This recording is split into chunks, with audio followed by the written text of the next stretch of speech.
سر ابو ذر غفاری رضی اللہ تعالیٰ عنہ کے تو حالات بیان کرنے کے لیے بڑا پتھر کا دل چاہیے، اتنے سوز و گداز والی زندگی ہے ان کی۔ ہاں، جامعہ ترمذی میں حدیث ہے، نبی صلی اللہ علیہ وآلہ وسلم نے ارشاد فرمایا کہ اس نیلی چھتری کے نیچے ابو ذر غفاری سے سچا انسان کوئی نہیں ہے۔ کون کہہ رہا ہے؟ نبی صلی اللہ علیہ وآلہ وسلم، جو خود صادق اور امین ہے۔ اور جامعہ ترمذی میں ایک اور حدیث ہے، نبی علیہ السلام نے فرمایا کہ ابو ذر غفاری سے بڑھ کر کوئی عہد وفا کرنے والا اور زہد میں میری امت میں نہیں ہے، یہ میری امت میں عیسیٰ ابن مریم کی مثل ہے، ابو ذر غفاری۔ اور عیسیٰ ابن مریم وہ ہیں جن کے بارے میں روایتوں میں آتا ہے کہ وہ دنیا سے اتنے زاہد تھے کہ وہ برتن میں پانی بھی نہیں پیتے تھے، وہ کہتے تھے یہ بھی دنیا کا مال ہے، اپنے ہاتھوں میں پانی پیا کرتے تھے۔ یعنی دنیا کو 3 طلاقیں دی ہوئی تھی، تو نبی علیہ السلام فرمایا میری امت میں سیدنا عیسیٰ ابن مریم کی مثل زہد میں ابو ذر غفاری ہیں۔ یہ لفظ ہے ابو ذر غفاری، غفاری نہیں ہے لفظ، غفاری زیر ہے اور فا کے اوپر تشدید بھی نہیں ہے۔ تو ابو ذر غفاری رضی اللہ تعالیٰ عنہ علیہ السلام نبی علیہ السلام کے لاڈلے اصحاب میں سے تھے۔ صحیح بخاری میں ان کے قبول اسلام کا پورا واقعہ موجود ہے۔ ان تک جب دعوت پہنچی کہ اس طرح ایک پیغمبر آئے ہیں مکے کی سرزمین میں جنہوں نے دعوی نبوت کیا، تو یہ انہوں نے پہلے اپنے بھائی کو بھیجا کہ خیر خبر لے کے آؤ، تو انہوں نے بتایا ہاں اس طرح ایک شخص ہے۔ پھر یہ خود رخت سفر باندھ کے نبی صلی اللہ علیہ وآلہ وسلم کی خدمت میں حاضر ہوئے مکہ شریف میں۔ تو صحیح بخاری میں آتا ہے کہ یہ گئے، یعنی مکہ شریف میں اب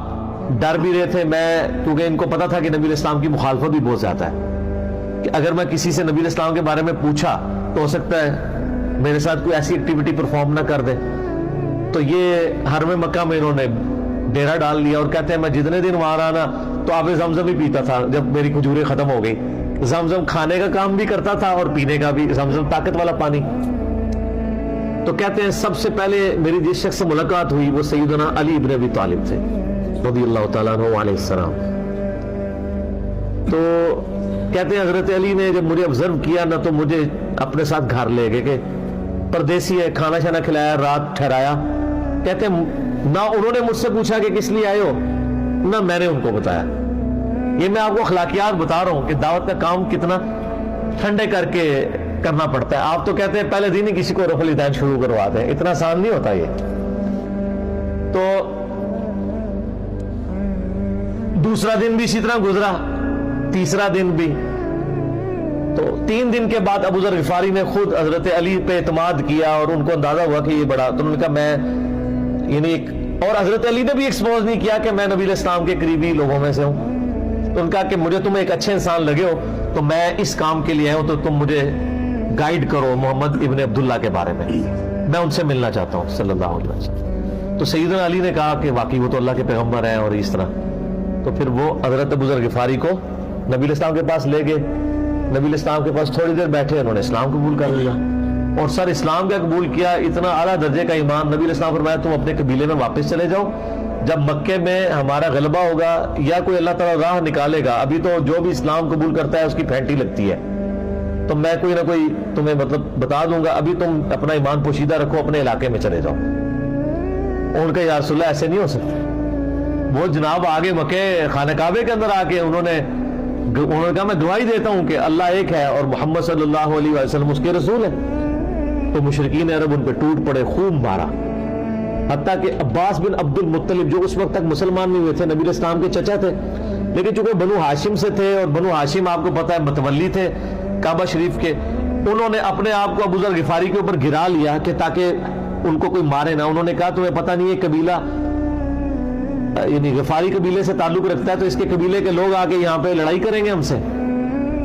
کیونکہ قبائلی سسٹم تھا نا، اس میں یہ نہیں دیکھا جاتا تھا کہ اس کا مذہب کیا ہے، پہلے نمبر پہ دیکھا جاتا ہے کہ ہمارے قبیلے کا ہے، تم نے ہمارے قبیلے کے بندے کو مارے، تمہیں نہیں چھوڑیں گے۔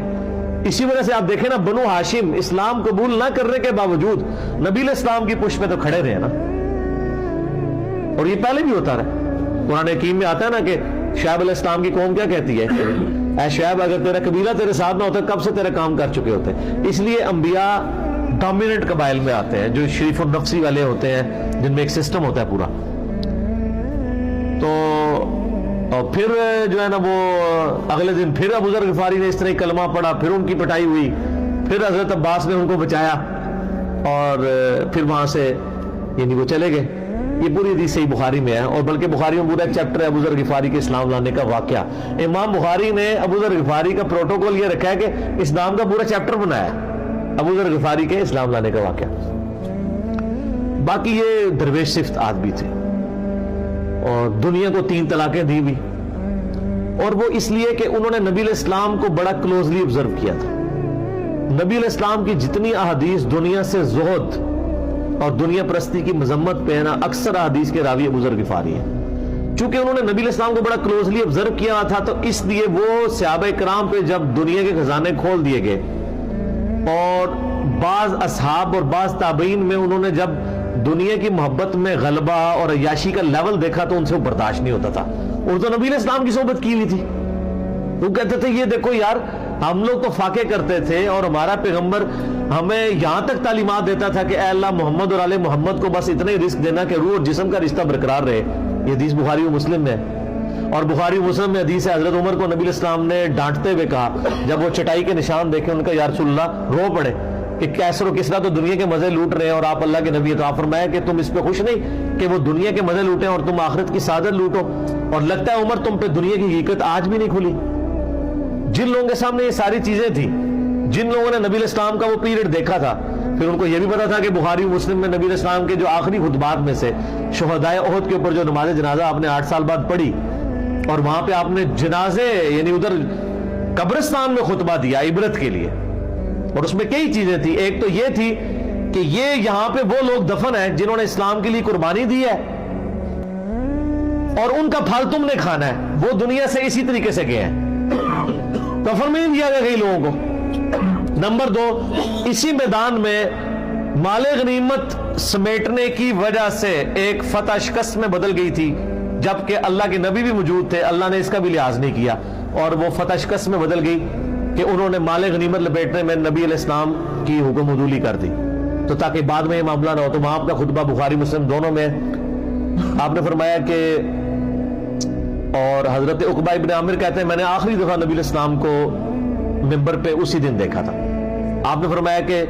میں اللہ کی قسم اپنے حوض کوثر کو اس وقت دیکھ رہا ہوں، اللہ نے دکھا دیا، اور آپ نے فرمایا کہ مجھے یہ خطرہ نہیں ہے کہ تم میرے بعد شرک کرنے لگو، لیکن مجھے ڈر ہے کہ تم دنیا کے مال میں پھنس جاؤ گے اور پھر تم ایک دوسرے کو قتل کرو گے جس طرح اگلی قوموں نے کیا، اور تم بھی تباہ و برباد کر دیے جاؤ گے جس طرح اگلے۔ اس سے زیادہ کیسے آپ ڈر سناتے؟ اب یہ ساری چیزیں موجود تھیں۔ آپ فرمایا مجھے خطرہ یہ ہے کہ دنیا کا مال تم پہ کھول دیا جائے گا، ان قریب کیسر و کسرا کے خزانے تمہارے پاس آ جائیں گے، جو بخاری مسلم میں آتا ہے نا کہ نبی علیہ السلام نے کہا کہ مجھے اللہ نے 2 خزانے عطا کر دیے،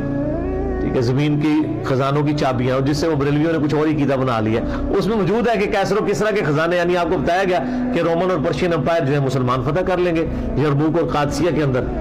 اور مسلمانوں کے پاس وہ دولتیں آ جائیں گی، پھر آہستہ آہستہ وہ بھی اسی دنیا کی محبت کا شکار ہو جائیں گے۔ اب یہ ساری باتیں حضرت ابو ذر غفاری کے سامنے تھی۔